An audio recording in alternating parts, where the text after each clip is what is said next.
6:39. Damos la bienvenida al doctor Pablo Valverde, juez de lo civil y mercantil de la Corte Provincial de Justicia en la provincia de La Suay. Él es también catedrático universitario. Cabe señalar que el doctor Valverde es parte de la sala especializada de lo civil y mercantil de la Corte Provincial de Justicia de La Suay, sala que tuvo en sus manos por varios meses un tema muy importante relacionado con Quimsa Cocha y la consulta previa y consulta ambiental y consulta previa libre e informada en este proyecto minero que preocupa a la provincia de El Azuay. Por mucho tiempo no hemos podido hablar de este tema con el doctor Valverde, pues se encontraba este proceso en marcha y hay un alto riesgo de cometer prevaricato al hablar sobre estos temas. Esperamos el día de hoy poder abordarlo asumiendo de que no existan en marcha apelaciones a esta sentencia que puedan impedir sus declaraciones, doctor Valverde. Quisiéramos abordar este tema empezando por lo que usted escuchó con respecto a medio ambiente, a los candidatos a la presidencia de la República, Daniela Noboa y Luisa González, que muy colateralmente trataron el tema medioambiental y de la minería y el agua en el país. Muy buenos días, Gustavo. Buenos días a la ciudadanía que nos escucha y nos ve ante tan importante medio de comunicación. Agradezco la invitación. Siempre es un gusto poder compartir con la ciudadanía opiniones desde el punto de vista de un funcionario público que ocupó un cargo de juez de esta provincia. Como ustedes, creo que a todos nos consta, hemos aprendido los ecuatorianos a convivir con la naturaleza. Unos lo hacen con mayor intensidad, con mayor respeto, con mayor consideración, porque nosotros sentimos que tenemos la obligación de dejar un mundo, por lo menos en las mismas circunstancias que los recibimos, a nuestros hijos, y hay otras personas que efectivamente buscan solo un aprovechamiento económico de la naturaleza. De alguna forma, no en el Ecuador, sino el mundo empieza a dividirse de esa forma. Es decir, gente que respeta los derechos de la naturaleza y gente que concibe que la naturaleza sigue siendo el medio para explotarla económicamente, un poco, como diríamos, cueste lo que cueste. Me parece que los candidatos fueron cautos porque efectivamente todos comprendemos que la población que va a votar, la población joven, tiene un alto sentido de responsabilidad y de compromiso con los derechos de la naturaleza.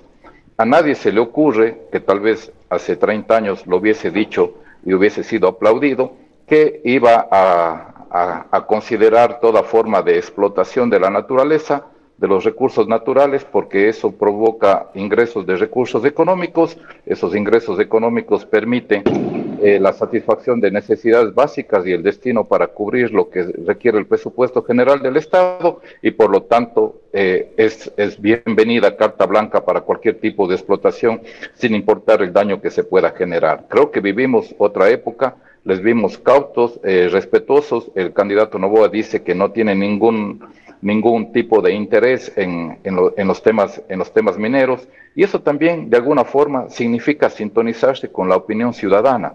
La candidata Luisa también dijo que ella iba a hacer un mapeo donde existe la explotación de los recursos naturales y en definitiva ver dónde no se provoque daño.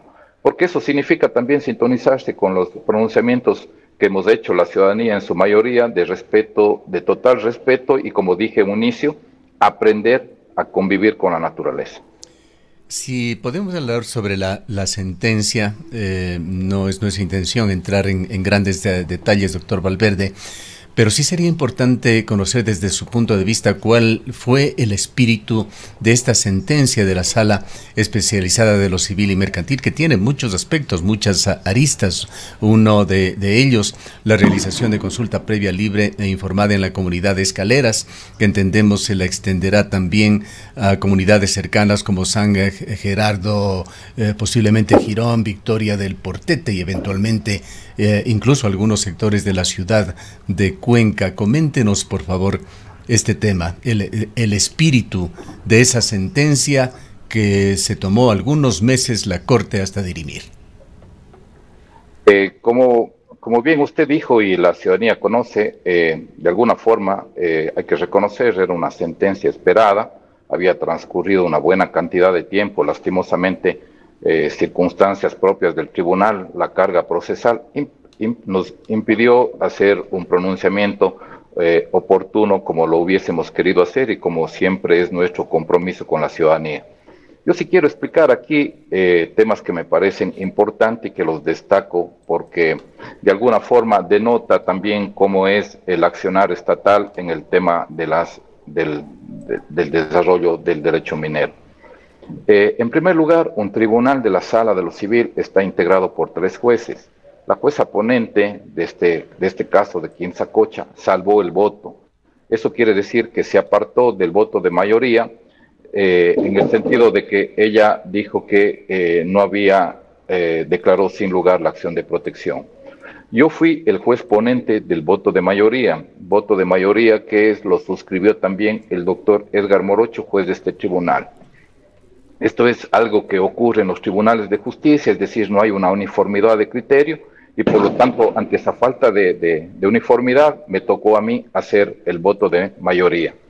¿Qué creo que es importante en este voto? En este voto se analiza, en primer lugar, lo complejo que es la actividad minera, así se lo califica.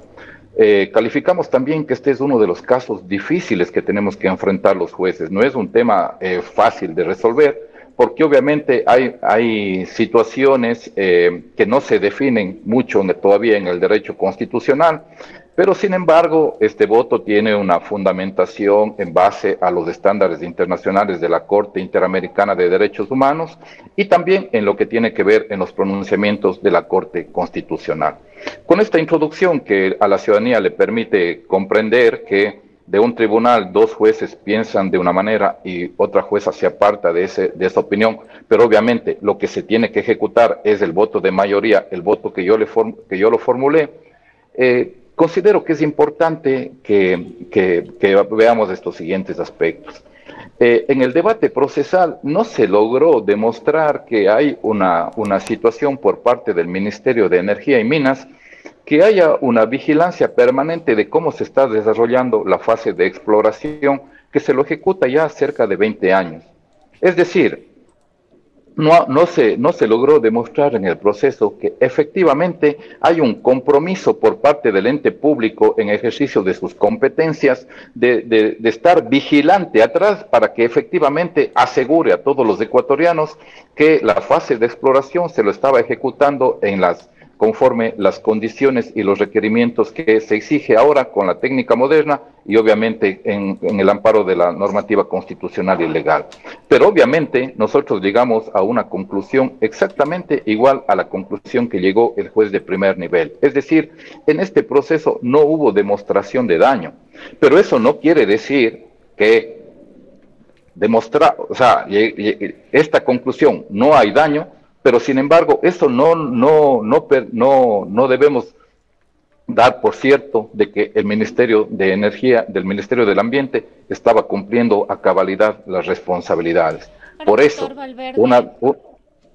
Sí, doctor Valverde, sí, muy Rosanita, buenos días. buen día. Aquí vale la pena también una reflexión por las preocupaciones que ha dejado también esta resolución, esta decisión del tribunal.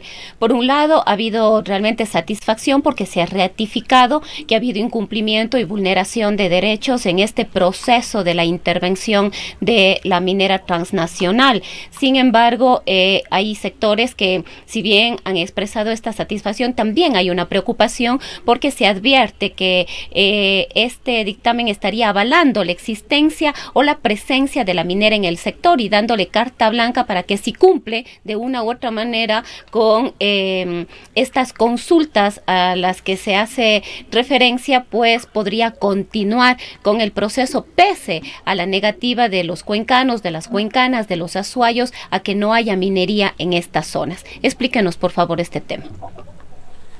Con todo gusto. Yo primero quiero terminar la situación, porque esto efectivamente nos permite tener una visión integral antes que el bosque, antes que solo el árbol. Entonces, el Ministerio de Energía no está cumpliendo. Y aquí, esto, por ejemplo, es importante de la sentencia. Es decir, ¿cómo nos planteamos la siguiente interrogante? ¿Cómo un ciudadano que tiene a la fecha 25 años de edad, por ejemplo, cómo puede hacer una vigilancia de que no exista daño ahí si es que el Ministerio del Ambiente no me permite conocer exactamente cuál es el desarrollo de la fase de exploración que hubo en el 2002 y que hay en el 2023? Y por eso, una de las formas de reparar integralmente, se le manda a hacer al Ministerio del Ambiente un informe completo de cuál es el estado actual de Quinzacocha. Es decir, antes de continuar con la siguiente fase, se tiene que presentar al juez de primer nivel, que es el juez de ejecución, un informe completo que dé cuenta de toda el área de Quinzacocha y cuál es el estado actual. De tal forma que eso permite asegurar que tengamos un mapeo apoyado por la ciencia con toda la tecnología moderna, para ahí sí seguir supervigilando si es que las actuaciones de la empresa continúan. Ahora, con respecto a la inquietud que me presenta Rosanita y que de alguna forma recoge la voz ciudadana, no hay que olvidarse que la Corte Constitucional emite sentencias y las sentencias de la Corte Constitucional son de cumplimiento obligatorio para los jueces. Es decir, nosotros no está nuestra discrecionalidad si acogemos o no la opinión que emite la Corte Constitucional en sus sentencias. Y la Corte Constitucional ya se pronunció que si es que una empresa tiene una concesión minera y luego hay consulta popular en garantía del derecho a la seguridad jurídica, ellos siguen conservando esa concesión, porque es a partir de que hay la consulta popular y el pronunciamiento de la gente, el que a partir de ahí ya no se pueden dar concesiones mineras. Eso ya lo dijo la Corte Constitucional, de tal forma que nosotros hemos, en el pronunciamiento en ese sentido, que también se decía que se vulneró el derecho a la seguridad jurídica, la conclusión del voto de mayoría es exactamente igual que la del juez de primer nivel. El pronunciamiento de la Corte Constitucional nos obliga y por lo tanto no podemos hacer ningún tipo de pronunciamiento en cuanto a la concesión que tiene la empresa, porque efectivamente eso está respaldado por esa sentencia de la Corte Constitucional. Pero ahí, y por eso yo destaco estas situaciones de la sentencia del voto de mayoría, porque nosotros le sacamos al Ministerio del Ambiente del escritorio. Es decir, el cuestionamiento que se hace en el voto de mayoría es: señor, usted tiene que hacer una supervigilancia todo el tiempo en forma permanente, que es la única forma de asegurar los ciclos vitales en una zona, porque de tal forma que se parecería ser que el Ministerio del Ambiente asume un compromiso de un burócrata de escritorio que lo único que se circunscribe es a aprobar los informes que les son presentados. Entonces, yo creo que esa parte es aleccionadora del voto de mayoría y le dice al Ministerio del Ambiente, le jala las orejas y le dice: usted a partir de ahora tiene que hacer un control in situ en forma permanente, repito, porque esa es la única forma de asegurar efectivamente que la naturaleza sea respetada en todas las circunstancias. Doctor Valverde, es un punto fundamental este llamado de atención que hacen ustedes a entidades públicas, en este caso fundamentalmente al Ministerio del Ambiente. En la sentencia, en las reflexiones previas que se exponen, se habla sobre la falta de garantía del derecho a la consulta ambiental por parte del Estado ecuatoriano, representado por el Ministerio del Ambiente, que es la entidad rectora para cuidar el medio ambiente en Ecuador. Se señala allí que constituye una vulneración de derechos constitucionales a la seguridad jurídica tras el hecho de que la aplicación de normativa secundaria de facto vulneró derechos constitucionales por ser insuficiente para garantizar el derecho. Este es un tema sumamente preocupante que lo hemos venido informando y comentando en varias oportunidades. ¿Para quién están o para servir a quién están las entidades públicas? En este caso el Ministerio del Ambiente o el Ministerio de Minas, Arcom, el Ministerio de Energía, en otros casos, que con frecuencia toman resoluciones sumamente polémicas que van en contra del interés ciudadano. Ustedes en esta sentencia tocan este tema, ponen el dedo en la llaga, como usted dice, incluso dan un tirón de orejas a entidades públicas, excitándolas a hacer su trabajo, además sentenciando para que se realicen consultas, estudios, etcétera, que no se han realizado ante esta amenaza que ha venido de alguna manera resistiéndose la ciudad de Cuenca. Vea usted, por ejemplo, hay otro punto que es de trascendental importancia. El Ministerio del Ambiente hace un convenio con Etapa a efectos de la preservación, la conservación de toda la zona por la influencia que tiene en el agua respecto al Cantón Cuenca. Hay un informe que se presenta en Etapa, no se lo presenta oficialmente, pero está en el proceso, en el que se dice que hay serias situaciones en la parte de Quinzacocha que pone en riesgo el tema del agua que llega al Cantón Cuenca. La pregunta es, si es que hay un convenio hace cerca de 11 años, lo menos que podía hacer el Ministerio del Ambiente es, señores, Etapa, con ustedes firmamos el convenio, vamos a revisar cómo está el tema del agua.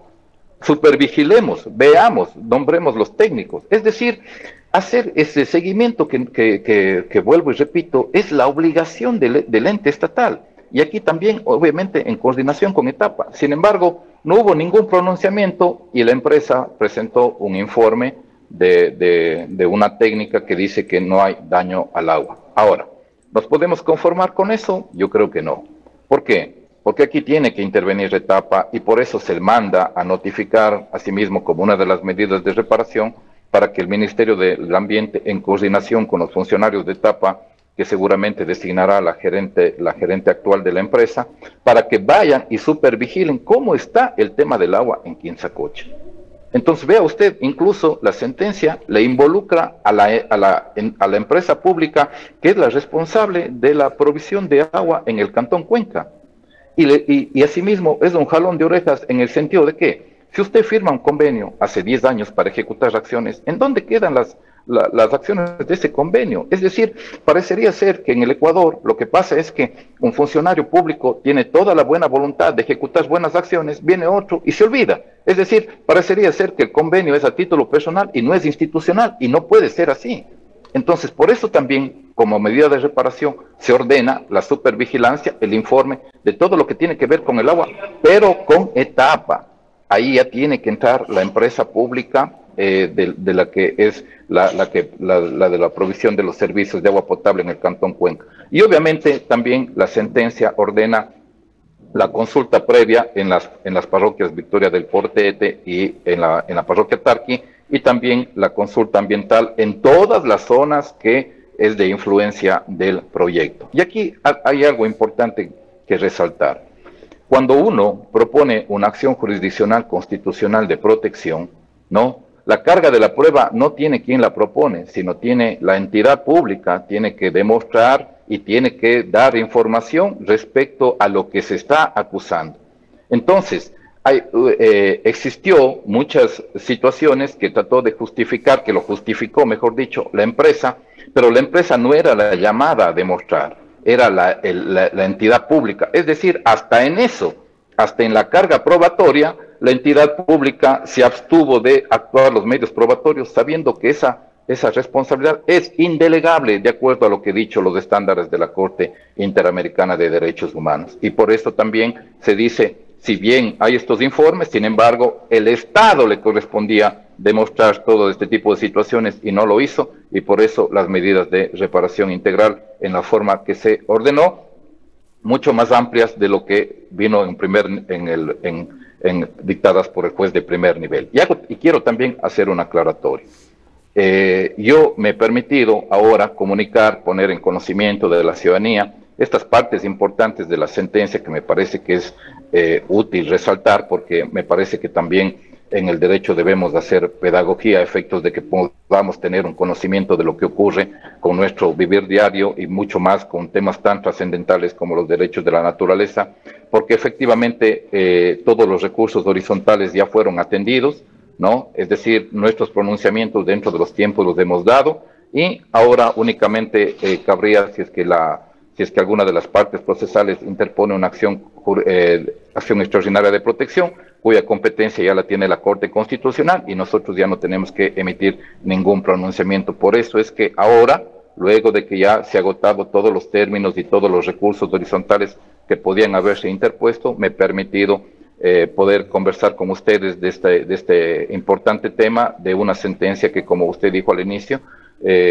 estaba siendo esperada por algún largo tiempo y que al fin salió y que ahora ya se ha cumplido todos los términos. Doctor Valverde, hay otros puntos dentro de esta sentencia que nos llevan a los orígenes del marco legal que vive Ecuador, a la Constitución de Montecristi, en donde esa palabra rectoría fue apareciendo en muchísimos acápites, capítulos, artículos constitucionales, y delinearon una rectoría del Estado en muchas cosas. Entre ellas está el manejo del medio ambiente. Rectoría que fue traducida en alguna de las sabatinas por el presidente Correa, básicamente en un discurso en el cual él decía: el Estado soy yo. Pues mencionaba a todas las entidades del Estado, incluyendo las entidades de control que tenían una dependencia del Ejecutivo. No sé si recuerda usted aquella declaración del presidente Correa que de alguna manera hacía alusión a la visión, por lo menos de Correa, de lo que señala la Constitución de Montecristi en cuanto a un manejo centralizado del Estado ecuatoriano. Pero se ha dicho que el Estado no es solamente el gobierno central, que el Estado son también los gobiernos seccionales, y de hecho lo son, los GATS municipales, los GATS provinciales, los gobiernos o consejos provinciales. Y quisiera también conocer su punto de vista sobre esto. ¿Qué papel deben jugar en esto de la minería y el agua los gobiernos autónomos descentralizados, tanto de la ciudad de Cuenca como de la provincia de La Suay? ¿Qué competencias concurrentes deben tener en el control y las amenazas que se dan sobre este tema vital del manejo de sus fuentes de agua?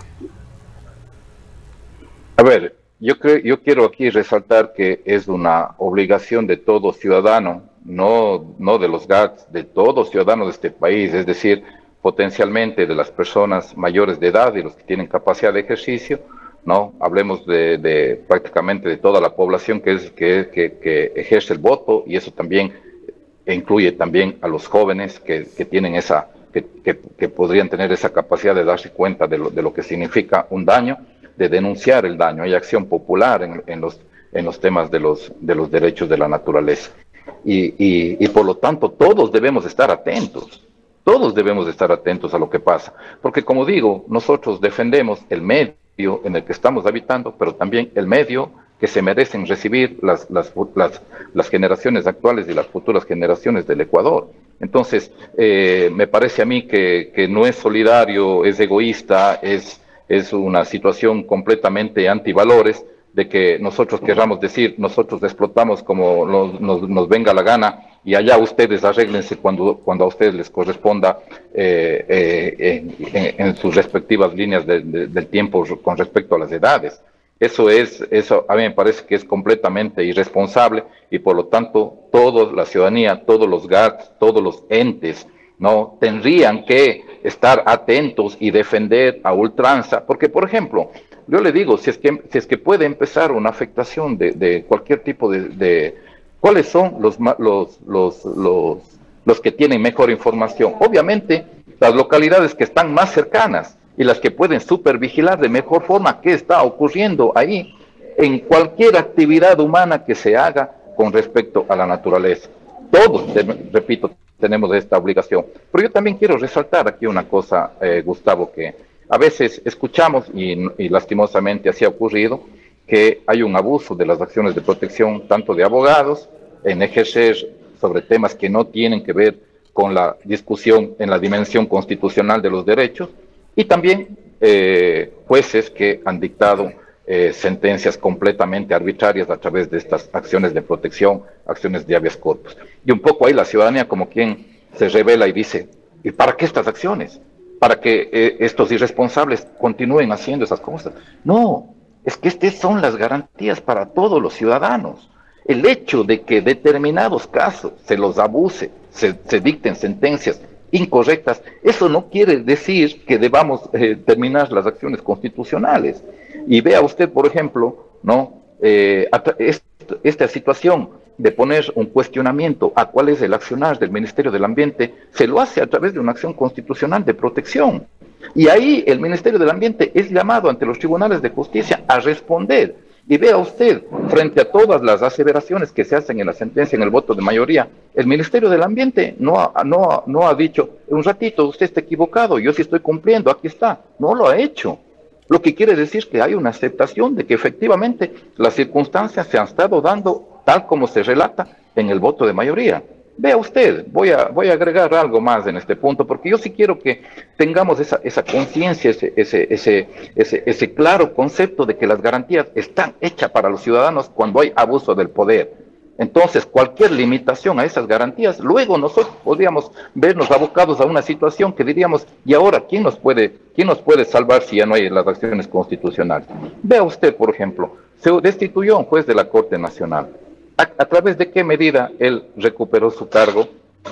Porque un juez declaró que se vulneró sus derechos constitucionales, a través de una acción de protección. Luego de eso, el mismo juez que recuperó su puesto de trabajo, porque se le destituyó en contra de derechos constitucionales, dictó una medida de prisión preventiva para una vocal del Consejo de la Judicatura. Esa vocal interpuso una acción de habeas corpus. Y un tribunal, en voto de mayoría de la Corte Nacional, dio con lugar la acción constitucional del habeas corpus y dijo que esa medida era extrema. Vea usted, por ejemplo, ahí cómo se van sopesando las situaciones y se logra, de alguna forma, una estabilidad frente a las acusaciones de la vulneración de los derechos constitucionales. Es decir, ese juez que regresó a través de una acción constitucional tiene que dar cumplimiento a otra acción constitucional, un habeas corpus que le dice, usted dictó una prisión preventiva y este tribunal considera que no hay lugar en esto porque las circunstancias del caso no debía haberse dictado esta medida que es de última ratio. Doctor Valverde, si me permite, hoy en día en el debate presidencial, en el postdebate se habla mucho de la pobreza de Ecuador, de ese gigantesco déficit de $5.000 billones que tienen que enfrentar tiene que enfrentar el nuevo gobernante, gane quien gane en estas elecciones, y allí surgen los comentarios con respecto a la consulta del Yasuní, por ejemplo, en el sentido de que Ecuador habría cometido una especie de harakiri económico al decirle no al petróleo, o en la consulta de Cuenca no a la minería. Se habla de que ningún país o casi ninguno suspende actividades extractivistas porque se requieren para el beneficio de su población. Quisiéramos conocer qué reflexiones puede hacer usted sobre estas posiciones y también cómo ve la inacción de Lasso, inacción en cuanto a cumplir los términos de la consulta popular y más bien acción en cuanto a autorizar la apertura de nuevos pozos en el bloque 43. A ver, sería ilusorio decir que estas actividades económicas, cuando se las ejecuta bien, no contribuyen con ingresos para el presupuesto general del Estado. Eso es evidente, ¿no es cierto? Ahora, a mí me parece que lo que deberíamos combatir es que nos ponen siempre, cuando hay una discusión constitucional en los tribunales de justicia, de un tema de que respecto a una concesión que se ha dado dentro del ordenamiento jurídico, nos emplazan y nos dicen, a ver, nosotros somos los legales y acá hay la minería ilegal. ¿Qué está prefiriendo usted? ¿La minería ilegal? O sea, es como que el debate de emplazar a que se justifique determinada circunstancia es como decir, usted está prefiriendo. No hay tal. O sea, las cosas se las tiene que hacer de conformidad con lo que manda el ordenamiento jurídico ecuatoriano. En el caso que usted dice, hay ya una consulta popular, hay un pronunciamiento de todo el país que se tiene que quedar ahí. Nosotros tenemos que ahí ser como país, y en este caso, por ejemplo, los candidatos a la presidencia de la República, ¿cuánto me iba a generar de ingresos el tema del Yasuní?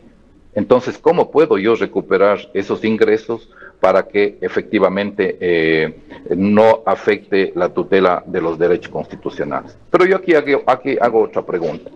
Si nosotros tenemos esta provisión de recursos en forma permanente, por ejemplo, a través de los ingresos del petróleo y de las explotaciones mineras, ¿por qué no hay una rendición de cuentas por parte del Estado de que tal forma que nos convence a los ciudadanos decir, vea, aquí están los ingresos y este fue el destino? ¿O acaso nosotros no hemos visto que la tutela de los derechos, como por ejemplo a la salud y a la educación, se han visto disminuidos? Y la pregunta es, ¿por qué si antes teníamos esos mismos ingresos, ahora estos derechos no los estamos pudiendo ejercer? Usted se va a un hospital, no tiene camas, no tiene medicinas, los equipos están obsoletos, no hay cómo componer los que se han dañado. Es decir, el ejercicio de esos derechos que están tan claramente establecidos en la Constitución y en las sentencias de la Corte Constitucional, no hay cómo ejercerlos en forma eficaz. Entonces aquí la pregunta es, si antes yo tenía como país ingresos del petróleo, del Yasuní, de todo lo que usted quiera, ¿cuál es el destino de esos recursos? ¿Y por qué disminuyó si yo lo seguía teniendo? Esa sería la primera obligación del Estado, de tal forma que nos convence y dice, sí, efectivamente, estos ingresos y este fue el destino, de tal forma que nosotros estemos convencidos de que efectivamente ese dinero que ingresa al Estado va para la calidad de vida de los ciudadanos y garantizar derechos básicos. Entonces, los derechos van disminuyendo y nadie nos sale a dar cuentas de decir por qué está disminuyendo. Hay una política pública ineficiente, es decir, se privilegia otro tipo de situaciones frente a lo que debería ser lo importante y urgente para proteger a la ciudadanía, que a la final estamos para eso en el servicio público, para servir a todos los ciudadanos y obviamente para que ellos puedan ejercer los derechos, y eso significa que tenemos que privilegiar a los que menos tienen. Y esa debería ser la política de Estado. Y esa debería ser el norte que enrumbe el accionar del futuro gobierno. Una pregunta final, pues el tiempo se nos agota, doctor Valverde. En la sentencia en cuestión se determina textualmente en todas las medidas que se ordena intervendrá la Defensoría del Pueblo. Se le notificará para que actúe de forma inmediata y presentará en el juzgado de origen un informe que detalle las actuaciones realizadas cada 45 días. La sentencia se emitió el 28 de agosto, la próxima semana, si no me equivoco, se cumplirán 45 días de la misma. Estará ya listo un informe de la Defensoría del Pueblo, cómo se va a implementar esta parte de la sentencia, que es ley y es una orden que tiene que cumplirse. ¿Quién debe presionar para que esto se haga? Muy bien esa situación que usted resalta, porque efectivamente lo resuelto en acciones constitucionales son de cumplimiento obligatorio, de forma inmediata. Y como bien usted dice, la Defensoría del Pueblo ya tiene que estar preparando los informes a efectos de dar cumplimiento a lo que se ordenó en la sentencia. Y vea usted, ¿qué procura ese voto de mayoría? No dejar cabos sueltos. Es decir, proponer medidas de reparación que hay un diferente nivel de responsabilidad porque involucra etapa, involucra Defensoría del Pueblo, involucra el Ministerio del Ambiente, involucra los GATS en el tema de las consultas que se tienen que realizar. Es decir, es un grupo, ¿no?, de entidades fundamentalmente del sector público que tienen que dar cumplimiento a lo que allí se ordena. Entonces, ¿qué tiene que hacer la Defensoría del Pueblo? Efectivamente, ver la eficacia y hacer el trabajo de coordinación con todos para que eso se vaya cumpliendo. Y indudablemente poner en conocimiento del juez cualquier tipo de situación que esté impidiendo el cumplimiento de lo allí ordenado, y le tocará al juez de primera instancia tomar todas las medidas a efectos de que eso, como yo sé decir en clase, no quede en papel mojado, sino tenga un eficaz cumplimiento de esa sentencia, como es la obligación de las partes a quienes está dirigida, con las obligaciones que tienen que dar y hacer, así como también del juez de vigilar el cumplimiento de todo lo que allí se ordenó. Bien, muchísimas gracias, doctor Valverde. La sentencia es amplia, tiene muchos otros aspectos, otras aristas que no nos da el tiempo para analizarla, pero usted nos ha permitido hacer una ligera disección, diríamos, de esta sentencia tan importante que dictó la Sala Especializada de lo Civil y Mercantil de la Corte Provincial de Justicia de la SUAY, que sin duda ha sido bien vista por la ciudadanía, la misma que ha votado en un 65% aquí en Cuenca por que se mantenga la zona del Yasuní, y votó con más de un 80% en favor del agua y en contra de la minería en la consulta de Cuenca. Gracias, doctor Valverde, por habernos atendido. Buenos días, muchas gracias, un buen día. Declaraciones del doctor Pablo Valverde. Él fue uno de los jueces de la Sala Especializada de lo Civil y Mercantil de la Corte Provincial de Justicia de la SUAY, que dictó la última sentencia el pasado 28 de agosto sobre Quimsacocha. Son las 8 horas.